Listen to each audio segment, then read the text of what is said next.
وزیر اعلیٰ خیبر پختونخوا اور منظور پشتین دونوں ایک ساتھ میڈیا سے مخاطب ہے، 1-to-1 ملاقات ہوئی، کیا گفتگو ہوئی؟ جرگے کے حوالے سے بات ہو رہی تھی، پرامن طریقے سے انشاءاللہ پختونوں کا جو جرگہ ہے وہ اپنے ہی مقام پر اپنے وقت کے مطابق وہاں پر منعقد ہوگی۔ اس سے پہلے بھی پختونوں نے جتنے جرگے کیے ہیں پرامن طریقے سے کیے ہیں، اپنی اسی روایات پر آج بھی پختون جرگہ قائم ہے، اور جو شہادتیں ہوئے ہیں، جو واقعات ہو گئے ان پر تعزیت ہو گئی، اور تقریباً پوری پختون قوم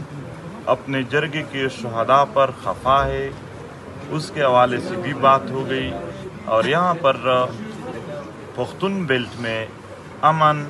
اور پختون وطن کے حقوق کے لیے پرامن طریقے سے جتنے بھی جرگے ہیں یا جدوجہد ہے ان کو سراہنے پر بات ہو گئی کہ اس کے حوالے سے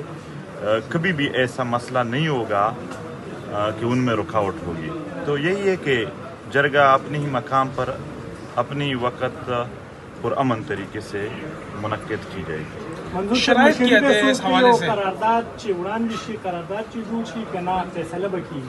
سنگا مشری به سوق کې د جرګي او قرارداد به کیږي په هغه باندې عمل کیږي کنه ګوره جرګه د پښتون وطن روایات دي، د جرګې آنر څوک هم نه وي، موږ او تاسو ټول پښتانه سره ولاړ یو، جرګه منتظم لري خو آنر نه لري، جرګه کې آنر ټول پښتون کام وي چې څومره هم د دوی مشران وي ټول د هغې مالک وي، نو چې کله ټول پښتانه را ورسیږي د هغو د خپلو روایاتو مطابق مشاورت وشي، هغه مشاورت پس به دوی خپل مطالبات اور دیگی حل سنگ وینی پاگا باندې حالتا خبر ہوئی۔ سی ایم صاحب یہ جو نقصانات ہوئے ابھی منظور پشتین کے سامنے، آپ اس بارے میں کیا کہیں گے؟ اس کو سزائیں ملے گی؟ میں یہ کہتا ہوں کہ جو وفاقی حکومت نے صوبے کے اندر مداخلت کر کے صوبے کی روایات کو، جرگہ جو کہ ہماری پہچان ہے ہماری پشتونوں کی، اس کے اوپر جو ایک حملہ کیا قابل مذمت ہے، اور الحمدللہ یہ ہماری کامیابی ہے کہ قربانی تو دینی پڑتی ہے، پاکستان نہیں بنا تھا تو قربانی دی تھی، اور پھر قبائل نے تو پورے پاکستان کے لیے امن کے لیے بہت قربانی دی ہے، ابھی بھی شہیدوں کے ذریعے قربانی دی گئی ہے، لیکن اس قربانی کا انشاءاللہ ثمر بھی آئے گا، اس کا انشاءاللہ پھل بھی ملے گا۔ اس طرح ہمارے ابا اجداد نے دی،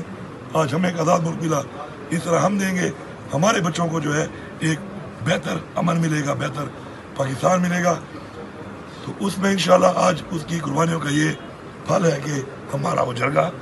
وہیں پر ہی اسی جگہ پر انشاءاللہ ہو رہا ہے، کامیاب جرگہ ہوگا انشاءاللہ۔ تمام جو مسائل ہیں، مطالبات ہیں، ان پہ بیٹھ کر یہ لوگ مشاورت کریں گے، اور اس کے بعد انشاءاللہ میرا یہ بھی وعدہ ہے کہ مشاورت کرنے کے بعد جو بھی قرارداد پاس ہوگی، میں بحیثیت وزیر اعلیٰ انشاءاللہ اس کو ہر اس فورم کے اوپر کنٹیسٹ کروں گا، مقدمہ لڑوں گا، سفیر بن کر کے یہ مسائل ہمارے مسائل ہیں اور ان کا حل ہمارا حق ہے انشاءاللہ، اور بحیثیت علی امین بھی انشاءاللہ میں وعدہ کرتا ہوں کہ میں انشاءاللہ یہ مسائل حل کرنے کی پوری کوشش جاری رکھوں گا۔ 1-to-1 ملاقات ہوئی، کوئی شرائط رکھی گئی ہے مذاکرات میں کہ یہ مطلب شرائط وہاں پہ ہوتی ہیں بھائی جہاں پہ دل میں کوئی اور بات ہو، ہم کھلی کتابیں ہیں، کھلی بات کرنے والے، مجھے بھی آپ جانتے ہیں اور منظور پشتین کو سب جانتے ہیں، کھلی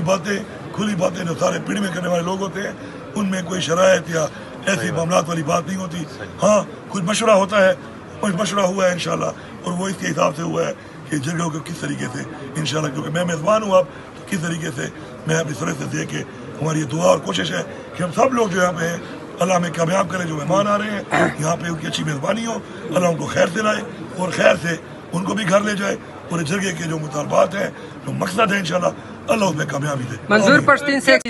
کیا مطمئن ہے آپ اس جرگہ ہماری روایت ہے اور ہم کریں گے۔ اپنے نوجوان شہیدوں پر مجھے افسوس ہے، مگر ایک بات، ایک پیغام اس وطن کو برباد کرنے یا اس وطن کے بدخواہوں کے لیے ہے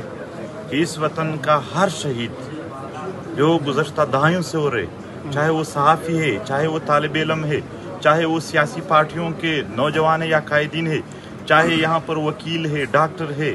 مدرسے یا اسکول کالج کے طالب علم ہے، چاہے عام عوام ہے، جتنے شہداء ہے،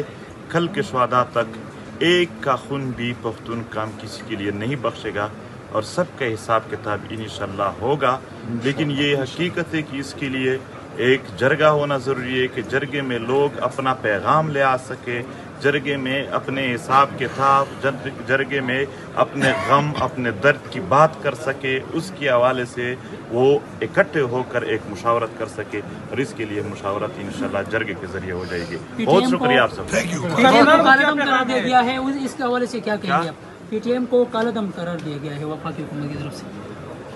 جرگہ ہو رہا ہے, جرگہ جب ہو رہا ہے تو کلا دم انہوں نے کہا تھا کہ جو بھی ان کے ساتھ ملے گا ان کے شناخت کارڈ اور پاسپورٹ بلاک کریں گے تو بلاک کر دے یہاں پر. اور یہ میرا اپنا بٹوا لے گئے ہیں, صرف میرے بٹوے کو بھی ڈال لینا اپنی لسٹ میں. میرا بٹوا بھی لے گئے, شادی کارڈ اس میں تھا, میرا شادی کارڈ یہی تو میں بات کر رہا تھا کہ ہم تو مظلوم کا ڈیٹا اکٹھا کر کے اس کو پیش کر رہے ہیں, تو جتنا ظلم آپ لوگ کے ساتھ ہوئے وہ بھی پیش کریں گے. اور یہی کہ وہ اس پر اگر شناختی کارڈ اور پاسپورٹ بند کرنا چاہے تو دل سے اگر یہ سارے صافی اور جو نہیں حاضر وہ ان سے پوچھ لے, وہ بھی ہمارے ساتھ کھڑے ہیں. پورے پختون بیلٹ اپنے جرگے کے ساتھ کھڑے ہیں. اور بین کی بات ہے, انتہائی ظلم ہے ایک پرامن تحریک کو دہشت گردوں کا تحریک کہنا. وہ لوگ جسوں نے پوری عمر یہاں پر دہشت گردوں کی معاونت کی ہے,